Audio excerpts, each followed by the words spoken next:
ओम गुरुर्ब्रह्मा गुरुर्विष्णु गुरुर्देवो महेश्वरः गुरुस्साक्षात् परं ब्रह्म तस्मै श्री गुरवे नमः. Om Om. After long time, today is Friday 24th. Okay.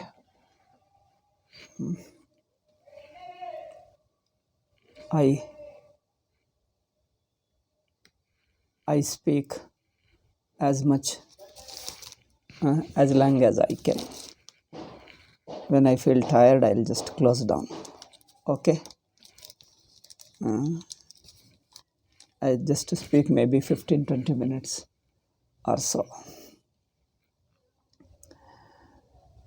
We were discussing Adhyasa being Ananta. Adhyasatvadev cha asya yavat swapabadhaka jnanodayam anuvrittihi.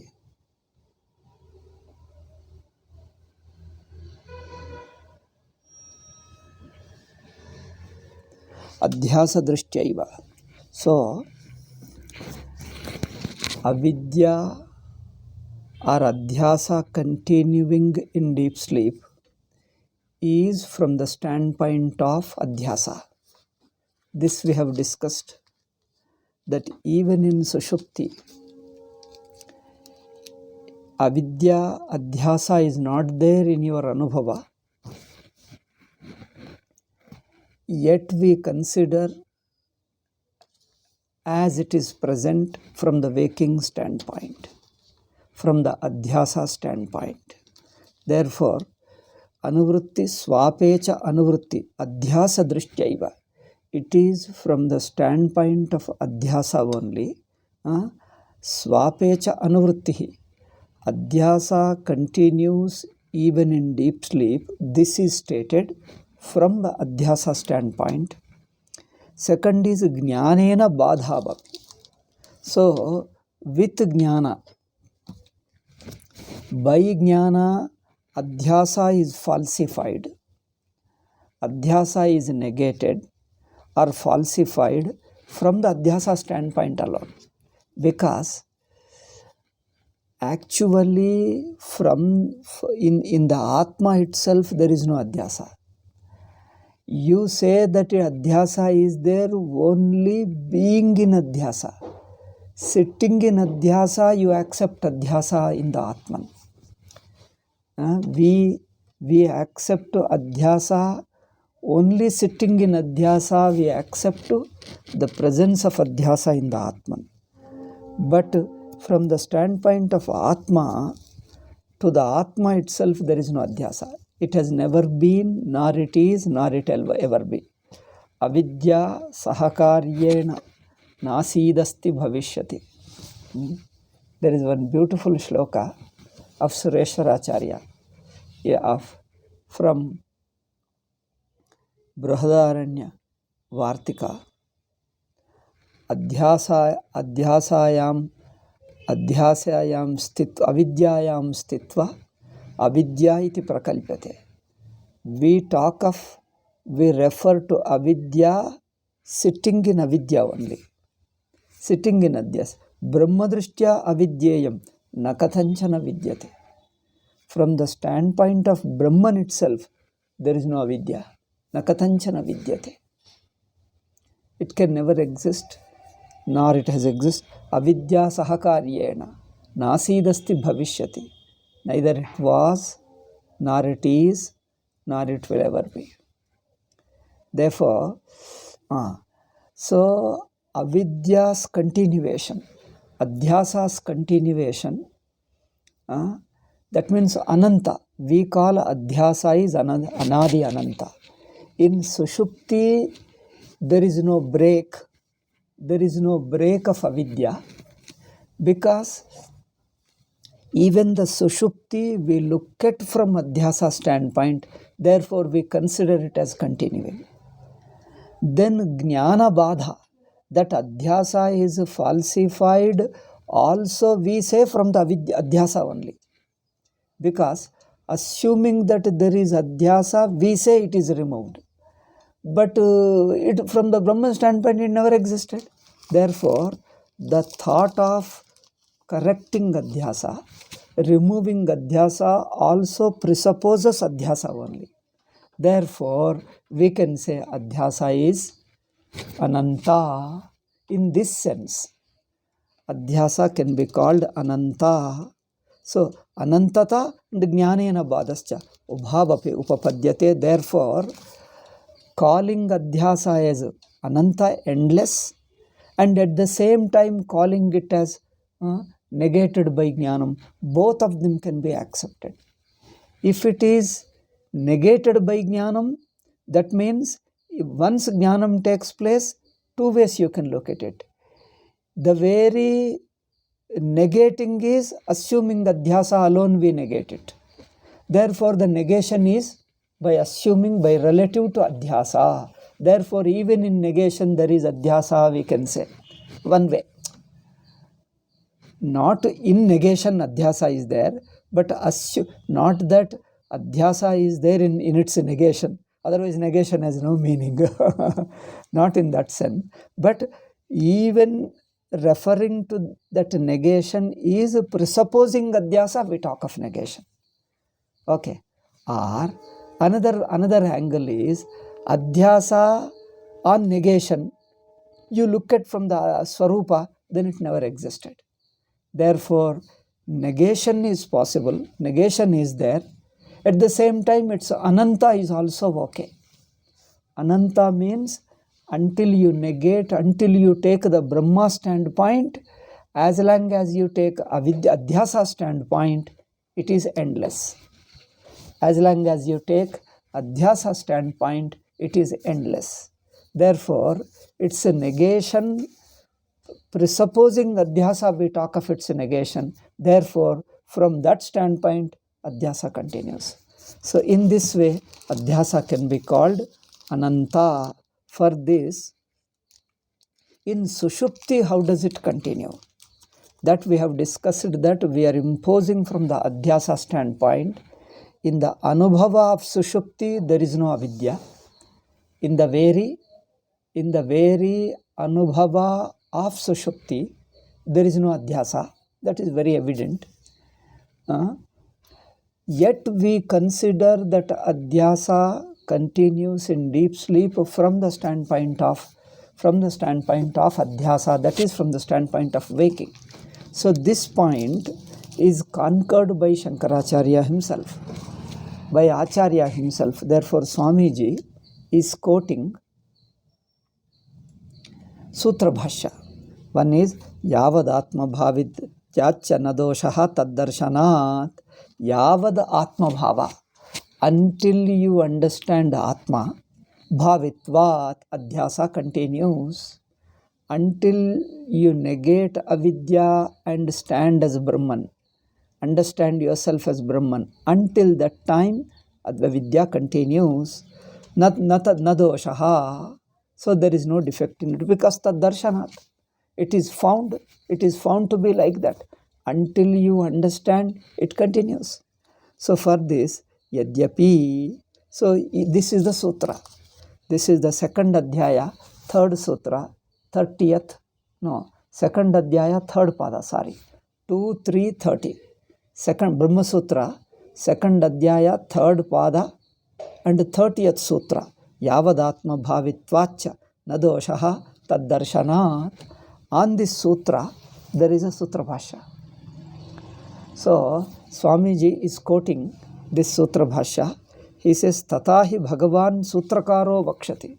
Sutrakara is Badarayana. He says in this sutra, what does he say? Yadyapi Sushupti Samadhyadishu Mithya Pratyaya Santana Vichchedaha Eva Bhavati Vastutaha. In fact, Adhyasa ceases to exist. Adhyasa, translating is very difficult.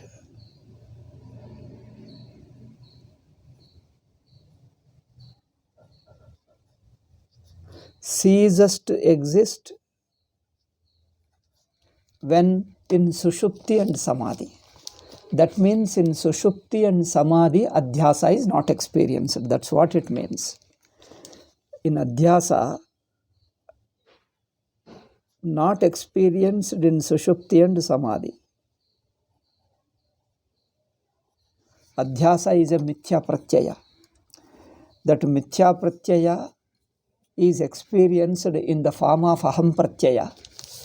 But in Sushupti and Samadhi, there is no I notion, isn't it?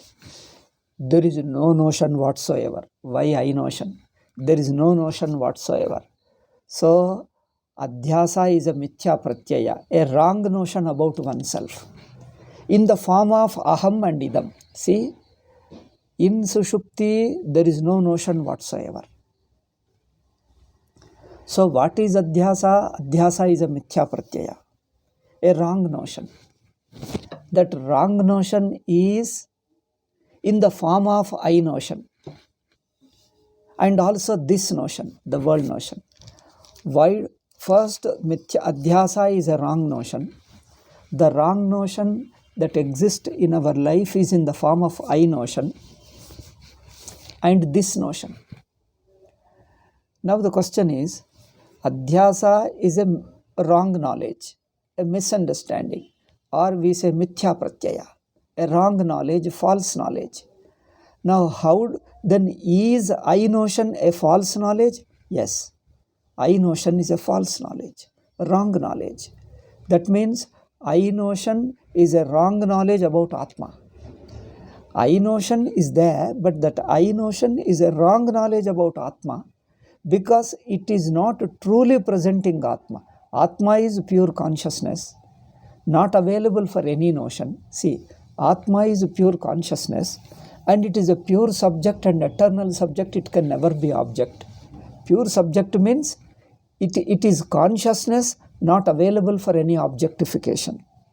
You can't entertain thought about consciousness. Consciousness is one. Within consciousness, all thoughts appear.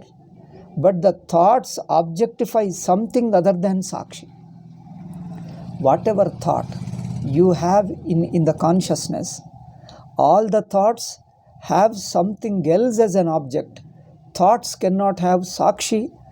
Thoughts cannot have whatever thoughts that arise in consciousness. Whatever thoughts that arise in consciousness, they cannot have the very consciousness as an object, because consciousness cannot be objectified. It is eternal subject. Eternal subject doesn't mean, again, don't imagine the relationship of subject and object. This is a way of telling. It is a prakriya. It is a way of telling. By eternal subject, what we mean is it is not objectified. That's all it means. Then again, eternal subject don't mean that subject. Generally, when you say subject, it requires an object. See, the word subject itself is a relative word. Subject always requires an object. If you say Atma is eternal subject, then it requires an eternal object. Now, then that becomes Atma becomes Advaitam, then it won't be Advaitam. Therefore, then that's why don't take eternal subject literally. Okay, therefore, don't take our statement that Atma is eternal subject literally. The eternal subject, when we say, we only mean that it is not objectified but always a subject. That's what it means. Means it can only be seen as a subject but never as an object. That's what it means. No thought. It is available for no thought. Either you thought or I thought.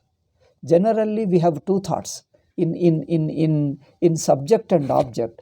Object is seen as an object of you thought, and subject is seen as an object of I thought. So the subject has always I thought, subject is referred through I thought and I notion, and object is referred through you notion. But Atma is available for no notion, neither of you notion nor of I notion. Even that means I notion also doesn't represent Atma truly. That's the idea. You notion definitely doesn't represent Atma. You notion doesn't represent Atma. But even I notion, which is a notion of subject, I notion means a notion of subject. Even a notion of subject doesn't present the Atma proper rightly, because Atma is available for no notion. Okay. Atma is beyond notion, available for no notion. It is self-shining. It is Swaprakasha. Therefore, even the I notion doesn't represent the Atma. Therefore, I notion is called Mithya Pratyaya. I am trying to prove that Adhyasa is a false knowledge, wrong knowledge, a Mithya Pratyaya. So, I notion falls within that Mithya Pratyaya. I notion is a form of Mithya Pratyaya. I notion is one form of that wrong knowledge. Therefore, since I notion is within wrong knowledge, all wrong knowledge don't present Atma. Therefore, I notion is only a wrong knowledge about Atma. It is not a true knowledge about Atma. True knowledge means it should present Atma as it is. Then what is Atma? Atma is eternal consciousness. It can never be identified. Therefore, it can never be objectified. You can't entertain any thought about Atma. There can be no thought about Atma because Atma is not available for any thought. When such Atma, such consciousness which is available for no thought, when you have a thought, what happens?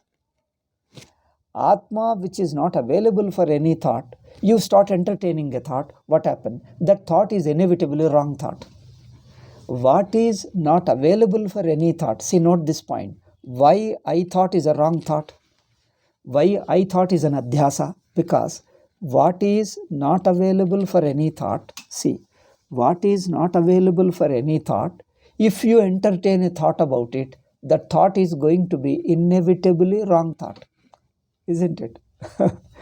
A thought, something, Atma, which is not available for any thought, either a thought of subject or a thought of object. Atma means there can be thought about Atma neither in the form of subject nor in the form of object.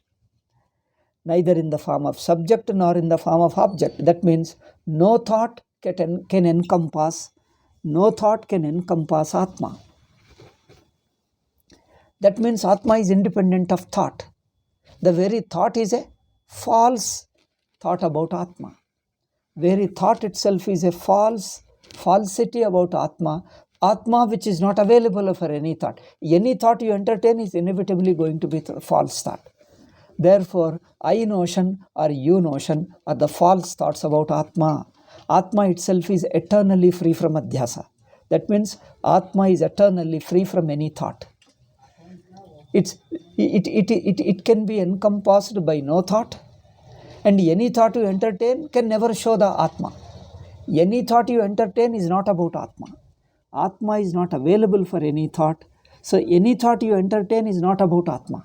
It can never be about Atma. Then whatever thought you have is a wrong representation of Atma. That's why we say it is Adhyasa. Okay.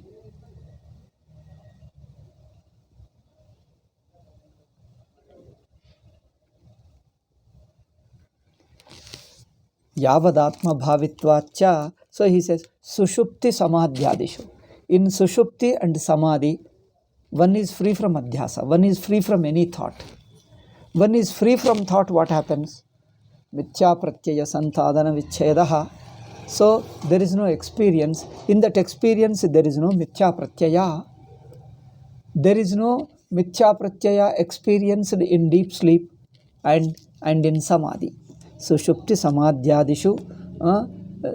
Adi, he is using the word Adi, means in murcha, in coma, in deep sleep, in Samadhi, in coma, like this. Like such experiences, you have no experience of any thought. In fact, there is no experience, in other words. You are bare yourself, bare Atma, without any thought about Atma, without any thought about the world or Atma. There is a thought neither about the world nor about Atma. No thought whatsoever, it's a bare Atma. Therefore, Sushupti samadhyadishu mithya pratyaya santana vichhedaha eva bhavati vastutaha. Actually, there is only vastu. There is only truth. There is only truth without anything else. There is nothing other than Atma. Atma all alone. Therefore, Mithya Pratyaya is not experienced. That means you have no experience of any thought. No thought is experienced there. Therefore, Tadapekshaya cha jivasya satsampattihi shruyate. Therefore, since no thought is found, thought is jiva. Thought is jiva. I notion is jiva. Since there is no I notion, what happens? I notion also merges into I notion also merges into Atma. That means Chidabhasa becomes one with Chit. There is no Chidabhasa. Abhasa means a semblance of consciousness. Semblance of consciousness, Chidabhasa, becomes one with Chit. So therefore, it says that there is nothing other than Atman, whole Jagat, whole Avastha, the entire waking state becomes one. Okay. Therefore, the Shruti says that at that time, Tadapekshaya, therefore, keeping this in view, Jivasya Sat Sampatti Shruyate Swapakale, during the sleep, Jiva Sat Sampatti, Sat Sampadyate, Sata Soumya Sada Sampanno Bhavati. Chandogya says that Jiva becomes one with Sat, isn't it? Jiva becomes one with Sat. Here you see, becoming one is a strange way of explaining. There is a two ways of becoming one. One is you are an outsider. That is, you are in a waking state. An outsider comes and joins the deep sleep. So you come from waking state and joining the deep sleep is one way. Other is, when the waking state itself is not there, there is no question of coming and joining. You are already Sat. Okay? You are already that. It is like space. You see, here is a hand. Once you remove the hand, you are in the hand. Your eyes are looking at the hand. You remove the hand, what happens? Where do you reach? You means your sight reaches the space. Okay, first you are looking at the hand. You remove the hand, what happens? Your sight, your vision reaches the space. Now, are you reaching the space separately, newly, freshly, or the space was already there? Space was already there, only hand was obstructing. You remove the hand, space is already there. Therefore, you are not going and becoming one with Sushupti. Because Sushupti is not an alien thing. Sushupti is not something alien you are going and joining. Although it looks like that. For the waking person, it looks that waking person is going and joining Sushupti. But in fact, waking person is not going and joining. That is a mistake, that is a misunderstanding. The waking Jiva, waking Pramatru, thinks that he is going and joining Sushupti. You see, waking Pramata is Pramata only with reference to waking mind and sense organs. When the waking mind and sense organ and waking Pramata exist only in the waking state, when the waking state is left out, erased, the waking person can't jump out of waking and go and join with deep sleep. See, does the waking person jump out of waking state and go into deep sleep? Because the waking person, waking individual or waking Pramata exist only in the wake of waking. Waking Pramatru, waking Pramata exist only in the wake of waking state. So there is no waking state, waking Pramata cannot exist. It is like waking objects. You take one pen. Can the waking pen come out of waking state and exist? It can't. Because its very existence is within the waking state. Outside waking state, it has no existence. In fact, when you think of the pen, this pen exists only in waking state. Similarly, waking Pramata exists only in the waking state. and there is no waking state, then waking pramata goes with waking state. Waking pramata exists only in waking state. Then when there is no waking state, there is no waking pramata. But the mistake is, waking pramata thinks that I am going to sleep. That's a big mistake. I am going to sleep and coming out of the sleep. Who goes and comes, tell me? Does waking pramata goes into sleep and comes out of sleep? Waking pramata can't jump out of the waking state. See, this is a technical way of telling, but now I tell you simple common sense, common man's experience. As long as you are going to sleep, see, person is going to sleep. He switches off light in the night, lies on the bed, closes his eyes. Somebody asks, hey, are you asleep? No, yes, I am sleeping. I am sleeping, he says. If he responds, somebody put a question. Are you asleep? Are you asleep? Have you slept? Have you slept? When you ask him, if he responds, he has not yet slept. Yes, I am sleeping, he says. Oh, yes, I am sleeping. If he says I am sleeping, he has not yet slept. If he listened to your question, he has not slept. If he doesn't answer, if he doesn't listen to your question, he is not in the waking. Okay. He is not a waker. Therefore, a person, as long as he has a thought, I am sleeping, he has not slept. That when I am sleeping thought goes away, who goes to sleep, tell me?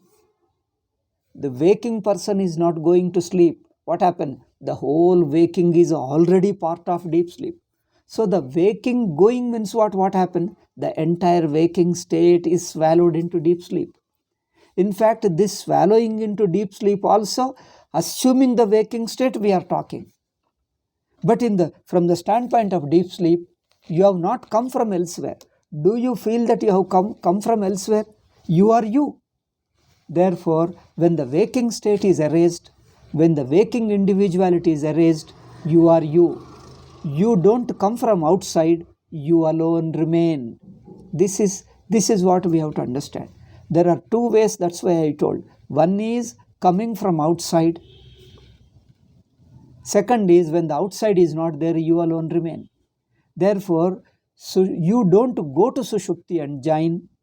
You don't merge into Sushupti, though it is presented that in deep sleep, Jiva becomes one with Atma. In Sushupti, that Chandogya Upanishad says that Sata Somya Sada Sampanno Bhavati.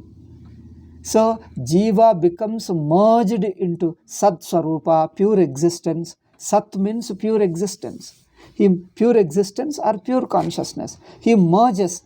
This merges is a way of talking, but actual experience is you are that. You have not come from outside.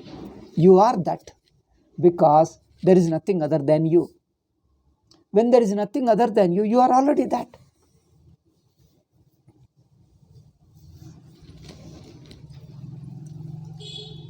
Therefore, you from the hand is there. You remove the hand, space is already there. Space doesn't come specially from outside.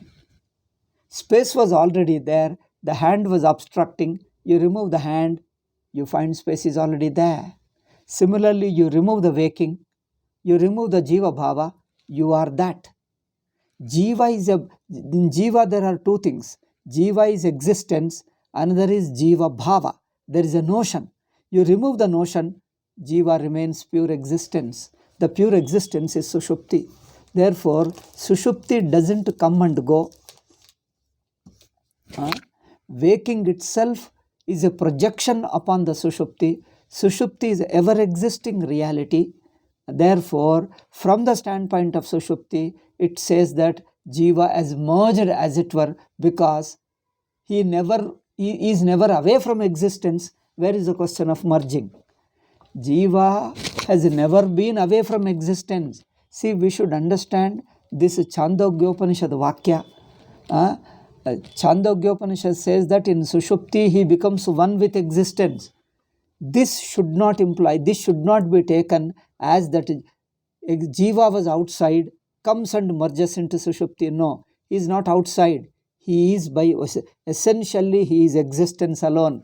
Wrongly thought that I have gone to waking. Wrongly you thought that you have gone else, you have left the existence and become Jagrat. Jagrat is a kalpita upon existence. Jagrat is only an imagination, a projection upon the pure existence. Pure existence being Sushupti. Pure existence is Sushupti. In Sushupti, waking is only a kalpana, is an imagination. When the imagination is suspended, that means when you don't imagine, you alone exist. There is no merging, you alone exist. This is what it means. Okay, yet, this is the reality. But from the waking standpoint, it looks that he merges into it and again comes out. Therefore, swapakale sata somya sada sampanno bhavati tathapi avivekinam. Yet aviveki means what? Who still continues to take the waking standpoint is not able. See, from the waking standpoint, you don't go to Sushupti. You are Sushupti. When the waking is erased, when the waking is set aside, suspended, what remains is yourself. You don't go to Sushupti, you are Sushupti. Because every other is erased, you alone remain. Okay.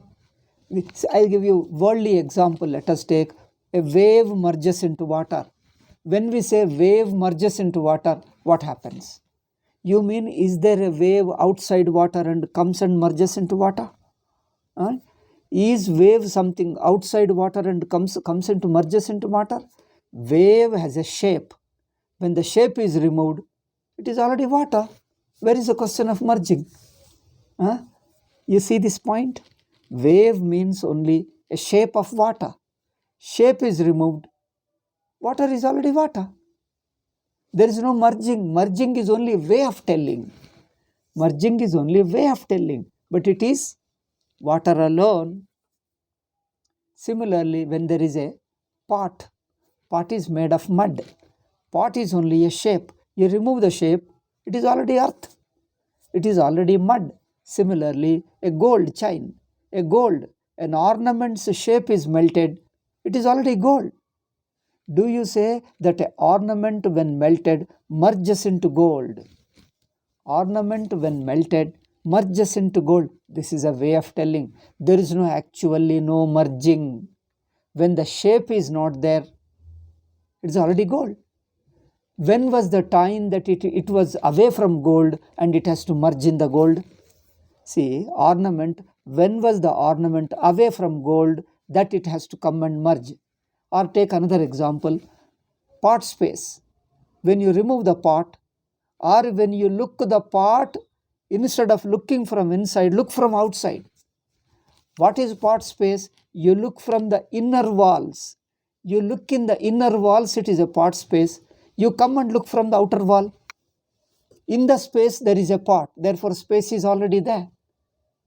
So, pot space merges into total space. Merging means what? Was the pot space ever away from the space? Was the pot space ever away from the space? Pot space was never away from the space because it was all along the space itself, because it has never moved away from the space. When you created walls of the pot space is born. When you say pot space is born, what is born? Tell me. Nothing is born. Your only attention is focused on between two hands. Space is space. This pot space is born. Born means what? When pot space is born from the total space, do you feel that a calf is born from a cow? A calf is born from cow. Just as a calf is born from cow, it comes out of it and remains separate. It comes out of its belly and lives separately. When the cow dies, calf continues to live. So when the calf is born, when you say it comes out of its belly. But when you say a pot space is born of space, does it come out? Out means where? Tell me, where does it go? A part space is born of space. Okay, born. Born means what? Born means just as a calf comes out of cow. Calf comes out of a cow. Does the part space come out? Out means what? Where? Where does it go? There is no such thing called out. Space is all pervasive. From the all pervasive space, come on, go outside the space. Let us see, where will you go? From the all pervasive space, where do you go? Is there a place where you can go outside the space? Therefore, there is no going. The very birth from the space, birth of a part space from the space is only a vacharambanam, is only way of telling there is no birth. That's why Ajata, Gaudapada says there is no Ajata, there is no birth at all. It is only a thought. And the thought of separation, thought that I am part space goes away, part shape goes away, space is already space. Space is already one with space. So you understand that part space has never gone out of the space. You don't, merging back only means that it was never away. Note this, merging, part space merging into space only means your attention from the inner walls of the part is removed. Your attention from the inner walls shifts to the outside the wall. From the inner walls you shift to outside wall. Space is space. You never gone out, never merging. You are already space. This is the fact. Fact is nothing merges, because waking state is already part of deep sleep. It has never gone out of deep sleep, because deep sleep is pure existence. Nothing goes out of existence. Does waking state go out of existence? Waking state doesn't go out of existence. It is existence. That means it is already Sushupti. Only you are giving another name. It is nothing but Sushupti. Waking state is nothing but Sushupti. You are only giving another name. Just as part space is nothing but total space. Part space has neither moved away from space. There is no need to merge into space. Supposing part space has to merge into space, where will you go? Where will the part space move? In which direction it will move in order to merge into space? Part space has to merge into space, total space. How? How will it merge? Will it move to the left and right? And how many inches it has to move in order to merge? No. How many moves, how many inches the part space, or how many centimeters, how many millimeters the part space has to move in order to merge into total space? It is already space. You can say it has never moved away from the space. It has been space. It is, it will be. This is the fact. Therefore, in the waking merges into satta, means there is no merging. It has never moved away from pure existence. Waking state has never moved from existence. It has been existence. Therefore, merging only means your thought of waking is one, deep sleep is one. You have a thought of two. This thought of two fails. It breaks. It is negated. The thought of two gets broken because it is a wrong thought. It is a wrong thought. Waking state has never moved from the existence, never moved from the space. That means it is never away. When it is never away, then where is the question of merging back? This very understanding that it has never moved away from it is merging. You thought that it was separate only. It is only in your thought, but actually it never moved. Part space has never moved from the space. But it was once the part space means there is part space, there is part. It is only thought is thinking something wrongly. Your mind is thinking that wrong thought is removed. You are already space. This is reality. Yet, those who think from waking state, they think that this one sentence we say and stop it. So, tathapi avivekinam naitat chittam arohati. Aviveki means what? Who is aviveki? Just now we have given viveka. What is viveka? Waking has never moved from the pure existence. Just as part space is never born of space, because space is space. There is no such thing called part space ever born from space. Space is all pervasive. It never moved away from the space. It has been space. Similarly, waking has never moved away from consciousness. Waking has been consciousness. Or wave has been water. Has wave ever moved away from water? Watch this. You listen to this statement again. Has wave ever moved away from water? Never moved away. Then what do you call wave? Oh, wave itself was a wrong thought. Yes, that's all. You understood. It is one. It is already water. Wave has not moved away from water. It is water. It has been water. Similarly, when you understand, waking is not a separate state. Separate means what? Has it moved away from Sushupti? Sushupti is pure existence. Has waking state ever moved from existence? Oh, it never moved. Then it is one already. The moment you understand waking state has never moved away from existence, there is no waking state. There is no separate thought. Thought fails. Thought gets broken. You are one already. It is negated. It is already one existence, one infinite existence. This is the reality. But a person who is not able, who could not do this viveka, he thinks that I am in waking state and going into deep sleep. I am in, see, even when you are waking state, you are already in deep sleep, you are already existence. Just as even when you are in part space, you are already in space. See, you are in part space. Person who is in, a pen which is in part space, what should it do to reach the total space? How much it has to move in order to reach the total space? All pervasive space. Part space, a person who is sitting in part space, he has to reach total space. What should he do? What should he do? You listen to this. A person who is sitting in part space has to reach the infinite space, total space. How much he should travel? Oh, you have never moved away from it. That's what it is. This is what is Viveka. Viveka means what? You have never moved away from it. You are the existence. You have been existence. Ha. It is a wrong thought that you have moved away. You have moved. Without moving from the space, you think that part space has moved. This without moving, thinking that you are moving is Adhyasa. Adhyasa is only a thought. There is no actuality. Actually, it didn't happen. It is only a thinking. Thinking which is wrong, which never happened. Part space thinks it is moved from the space. How can it move? There is nothing out. There is nothing other than total space. Therefore, there is no moving away. Part space has never moved away from total space. It can never move because there is nothing other than total space. This understanding is negating Adhyasa. But part space thinks that I am separate. This is only thought without any change, the wrong thought. So that wrong thought, when it is corrected, a Viveki can understand. But Aviveki thinks that I have to reach total space. I have to reach total space. So assuming this wrong thought, Avivekinam drishtya.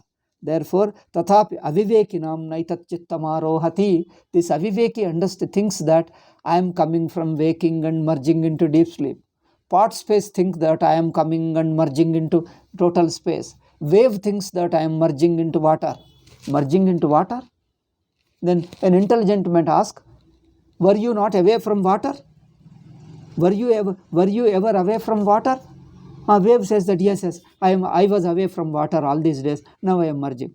This fellow doesn't understand and he leaves it. He will not talk to him. He doesn't understand. When were you away from water? This is Viveka. But Aviveki means what? Who thinks that I am away. Only thinks. There is only thought that you are being Brahman. There is only thought that I am not Brahman. See, it's a very strange thing it is. You can never be away from existence without being away from consciousness, without ever being away from existence. You only think that you are away. The thought alone is there. There is never away. You have been existence, you are existence. Therefore, there is only Brahma, there is never non-Brahma. But you think non-Brahma. That alone is Adhyasa, wrong thought. Therefore, from Avivekinam drishtya, atayevacha तासु अवस्थासु विषयानुभव अभावेन स्फुटतर प्रतिभा साभावेपि आबोधम् अहमित्येव आत्मा स्फुरतीति केषाञ्चित् मिथ्या आग्रहः. This is a Purvapaksha point, a misunderstanding. This needs to be explained. We will talk in the next class. How, although you are one, you think that aham pratyay. I just roughly I say one word. People think that I thought, I notion continues in deep sleep, although it doesn't exist. Why do they think like that? This will explain. It is a wrong notion. That's why they think that I notion continues in deep sleep. How it is a wrong? But how they think, why do they think like, how it is a wrong? And why they think like that? Because of wrong notion, the wrong thinking. That Swamiji is referring to. It means in this sutra, this particular sutra, what is that sutra? Yavadatma abhibhavacha, this sutra is referring that way. We'll discuss in the next class tomorrow. I think next class, whenever comes. Om Shanti Shanti Shanti. Harihi Om Shri Gurubhyo Namaha. Harihi Om Tat Sat.